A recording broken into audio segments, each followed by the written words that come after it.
Fala pessoal, tudo tranquilo? Professor Guilherme Corrêa de volta aqui para a gente seguir com a nossa aula de o que cai no TJ Paraná, a parte 2 aqui, mais uma questãozinha de processo civil para a gente analisar. Se der tempo a gente já vê duas de uma vez, se não a gente vê uma, mas daquele jeito, bem detalhadamente para você ampliar o seu conhecimento. Isso não é uma aula só para resolver questão. Se você quer só resolver questão, tem um monte de site aí que vai te mostrar lá qual é a resposta correta, o gabarito. Aqui não, para você resolver, entender a resposta certa, entender as erradas e ampliar o teu conhecimento, beleza? Não deixa de deixar o joinha aí, comenta aqui embaixo se você está gostando ou não está gostando e sugere algum tema para eu trabalhar com você. Então vamos lá, sem mais delongas, questão caiu no concurso 2021, o último concurso do TJ Paraná, FGV, que vai ser a banca também desse concurso de 23, que vai trazer lá sobre juizado, ó, sobre os sujeitos do processo nos juizados especiais, né, a Lei 9.099, é correto afirmar que, lembrando, para que essa aula tenha uma dinâmica que funcione, pausa a aula agora, tá? Eu vou te dar aqui, vou falar pausa, você pausa, responde a questão e volta comigo. Então, pausa lá para mim. Pausou a aula, voltou comigo, já vamos trazer logo o gabarito e entender. Então, a resposta correta é: o réu, sendo pessoa jurídica, poderá ser representado por preposto credenciado sem haver necessidade de vínculo empregatício. Cuidado com essa expressão sem haver aqui, ó, tá? Em prova, ele pode querer trazer uma pegadinha dizendo que é necessário o vínculo empregatício. Não é. Vamos entender por que essa resposta está correta e depois olhar as incorretas? Isso é texto de lei. Olha lá o que está no artigo 8º, parágrafo 4º, lembrando que estamos trabalhando com Lei 9.099 de 95. Tá? O réu, sendo pessoa jurídica ou titular de firma individual, poderá ser representado por preposto credenciado, munido de carta de preposição com poderes para transigir, sem haver necessidade de vínculo empregatício. Então vamos destacar aqui, ó, 3 pontos importantes. O primeiro, titular de firma individual, tá? Por quê, professor? O titular de firma individual, cuidado, ele não é uma pessoa jurídica. Apesar dele ter um CNPJ, aquilo não é uma pessoa jurídica. As pessoas jurídicas são aquelas descritas no artigo 44 do Código Civil. E empresa individual, empresário individual, melhor dizendo, não é pessoa jurídica. A antiga Eireli, que não existe mais, que era uma empresa individual de responsabilidade limitada, aquela sim era pessoa jurídica, mas não tem mais, né? Isso já não existe mais há algum tempo aí, tá? E aqui então, não a pessoa jurídica ou titular de firma individual, qualquer um dos dois. Agora, a pessoa física não. Pessoa física tem que estar presente na audiência de forma pessoal, sob pena de, se ela é autor, extinção do processo, se ela não comparece, se ela é o réu, a revelia, tá? Então, o segundo ponto. Primeiro ponto é esse. O segundo ponto, ser representado por preposto credenciado, munido de carta de proposição, com poderes para transigir. Esse é o segundo ponto de destaque, que a questão não trouxe, mas é que é importante você conhecer. Lembrando, essa aula não é só para você resolver a questão, é para você ampliar o seu conhecimento. Então, ele tem que ter uma carta de preposição, e nesta carta de preposição tem que constar lá que ele tem poderes para transigir, para transacionar. Em resumo, para fazer acordo, tá? E aí, o terceiro destaque é o que a própria questão já trouxe, que é sem a necessidade de haver vínculo empregatício. Então, tem aluno que tem uma certa dificuldade e erra a questão por uma bobeira. Ele decora esse artigo 8º, parágrafo 4º. Ele lê tanto a lei seca, e quem estuda para concurso sabe da importância da leitura da lei seca. Claro que isso não é a única coisa, mas é muito importante você ler lei seca também. Eu tenho que ler lei seca, eu tenho que ler informativo, eu tenho que ler doutrina? Sim, é um estudo muito completo. E às vezes o aluno fica com essa frase gigante na cabeça, né? A literalidade do parágrafo 4º do artigo 8º. Aí cai um negocinho diferente na prova e ele acha que está errado. Não, cuidado. Às vezes, não é que a questão está errada. A questão não trouxe todos os itens do dispositivo, mas não o torna errada, tá? Então, quando a questão diz que pode ser representado por um preposto, que não precisa ter vínculo empregatício, tá certo. Ah, professor, mas tem que ter um preposto com poderes para transigir. Sim, mas a questão não fala sobre isso. A questão não exclui esta possibilidade. Então, cuidado. né? Às vezes você acaba né, gravando, decorando literalmente o dispositivo de lei, e quando cai um pouquinho diferente na prova, você acha que está errado. Não tá, tá? Então, tá certinha essa alternativa aqui. Agora vamos entender por que, que as outras estão erradas, tá? Então, vamos olhar lá a alternativa A. Por que é que ela está errada? São inadmissíveis todas as formas de intervenção de terceiro. Se você marcou essa, é porque você leu o artigo 10. Olha o que diz o artigo 10. Não se admitirá no processo qualquer forma de intervenção de terceiro nem de assistência. Ponto. Admitir-se-á o litisconsórcio. Isso, professor. Ali está escrito que não é admissível qualquer forma de intervenção de terceiro, nem mesmo assistência. Tá. E por que ela está errada? Vamos lembrar, esta lei é de 1995, tá? Em 95, e aqui um adendo importante, onde estão reguladas as intervenções de terceiro? No CPC. Em 95, nessa época, vigia o CPC de 73. E lá as intervenções de terceiro eram oposição, chamamento ao processo, denunciação à lide e a nomeação à autoria. Eram essas as 4, né? Oposição nem existe mais como intervenção de terceiro, a nomeação à autoria não existe mais também, agora é algo que você faz na própria contestação. Em resumo, você teve uma mudança com o novo CPC. E além disso, o novo CPC incluiu algumas novas intervenções de terceiro. Ele colocou, por exemplo, dentro do rol das intervenções de terceiro, a assistência. Ele colocou dentro do rol da intervenção de terceiro a intervenção do amicus curiae e também colocou dentro do rol das intervenções de terceiro o incidente de desconsideração da personalidade jurídica. Em resumo, quando a lei foi criada, ela proibiu aquelas intervenções de terceiro. Só que com o novo CPC criamos novas e o novo CPC fez questão de indicar uma intervenção de terceiro e dizer especificamente esta também vai valer para o juizado especial. E está lá no artigo 1062 do CPC.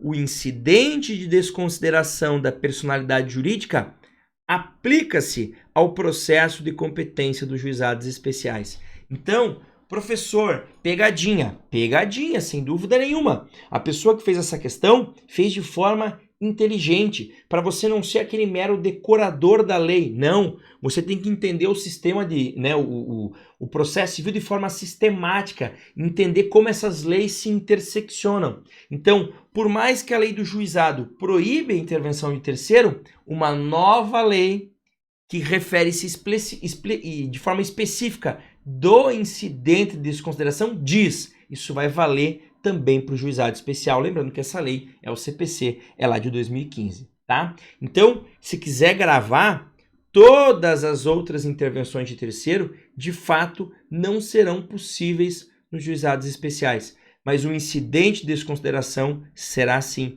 por isso que a A está errada. Beleza? Vamos para B.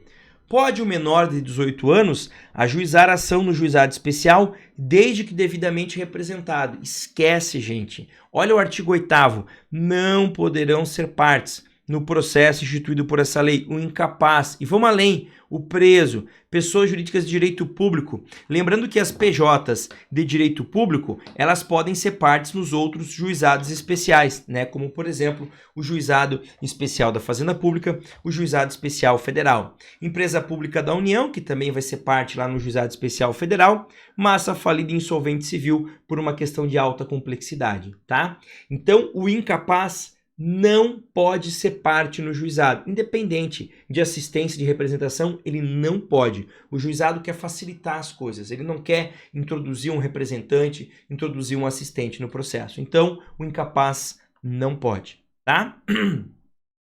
Letra C, outra sacanagemzinha, aqui ó, admitir-se-á o litisconsórcio, desde que limitado a 2 litisconsortes. Errado, gente.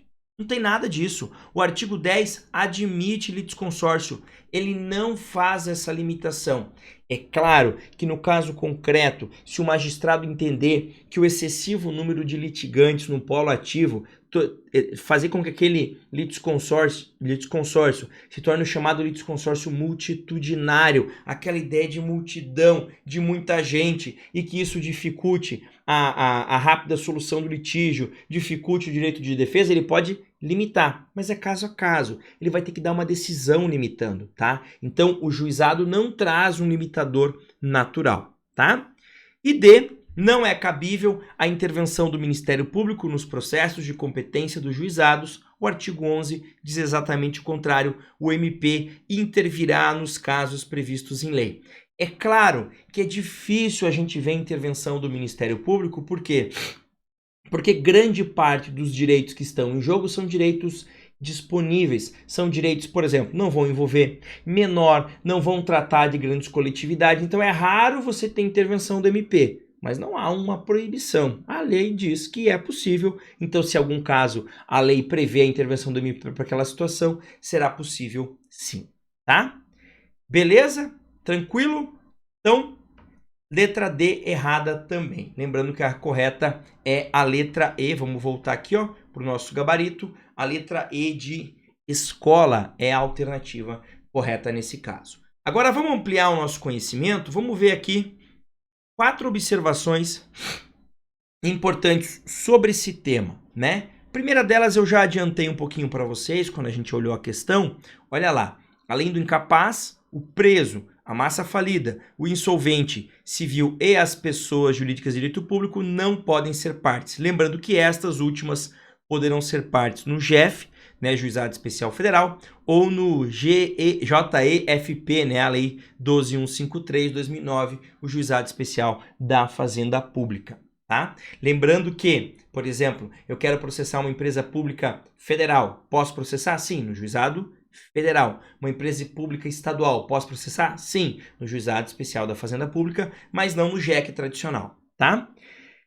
Sobre autores, né? A gente viu ali quem não pode ser parte, mas quem que pode ser autor? Pessoas físicas capazes, com exceção dos cessionários de pessoa jurídica, de direito de pessoa jurídica. Então vamos imaginar que uma sociedade, uma pessoa jurídica, me ceda um crédito. Eu, pessoa física, não posso cobrar esse crédito no juizado porque eu sou um cessionário. Eu recebi por cessão civil de crédito esse crédito da pessoa jurídica. Aí eu não posso, porque senão eu estaria burlando a legislação. A ideia da legislação é evitar a pessoa jurídica como autora, salvo em algumas exceções.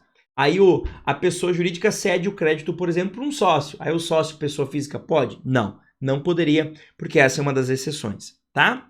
O MEI, né, o microempreendedor individual, a microempresa, a empresa de pequeno porte, as OCIPs, né, as organizações sociais civis de interesse público, né, a organização para analisar aquelas pessoas jurídicas que são tratadas no direito administrativo, né, que tem assim, como se fosse ONG, né, não é ONG, mas é uma pessoa jurídica de direito privado que é criada ali por pessoas para atender o interesse público. Essa organização civil para atender entendimento de interesse, serviço de interesse público poderia ser parte também autora no juizado especial. Sociedades que concedam crédito ao microempreendedor também, mas o grande destaque está aqui, ó, condomínio, desde que para a cobrança de condomínio. Então, por exemplo, eu moro num condomínio, aí eu paro de pagar. O condomínio pode entrar no juizado para me cobrar esse condomínio? Pode, sem problema nenhum.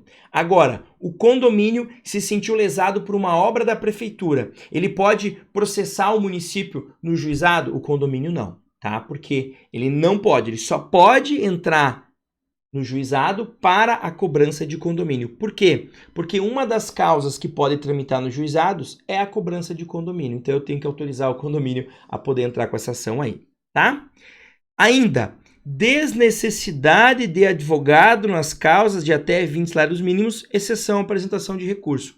Então, se a causa é de até 20 salários mínimos, não precisa ter advogado, nem polo ativo, nem polo passivo. Mas lembrando, se eu quiser recorrer da sentença, aí eu preciso de advogado, independentemente do valor da causa. Se a causa é de 10, é de 15, é de 1, é de meio salário mínimo, quero recorrer para a turma recursal, vou precisar contratar um advogado, tá? E para finalizar, o mandato concedido ao advogado, caso você queira ter, ele pode ser verbal, com exceção dos poderes especiais. Então eu posso verbalmente outorgar poderes para um advogado me auxiliar no juizado, sem problema nenhum, mas em relação a poderes especiais, o que são poderes especiais? São os poderes que vão além da cláusula ad judícia. Por exemplo, um poder para confessar, um poder para dar quitação, um poder para receber quantia, um poder para fazer acordo. Esses poderes aí têm que estar feitos, têm que ser dados, concedidos por escrito. Beleza? Fechamos aqui mais uma aulinha. E aí? Guibô, Bruna, Gabi, Gutinho pedindo o seu joinha aí. Merece o seu joinha? Merece compartilhar isso aqui com um colega, com uma colega? Me conta aqui embaixo se você está estudando para concurso público ou se não está. O que você está estudando nesse momento? Qual é a parte do processo civil que você está acompanhando? Me conta aqui que eu gravo algum conteúdo especial para você. Me diz de onde você é também. Valeu? Um grande abraço e até mais.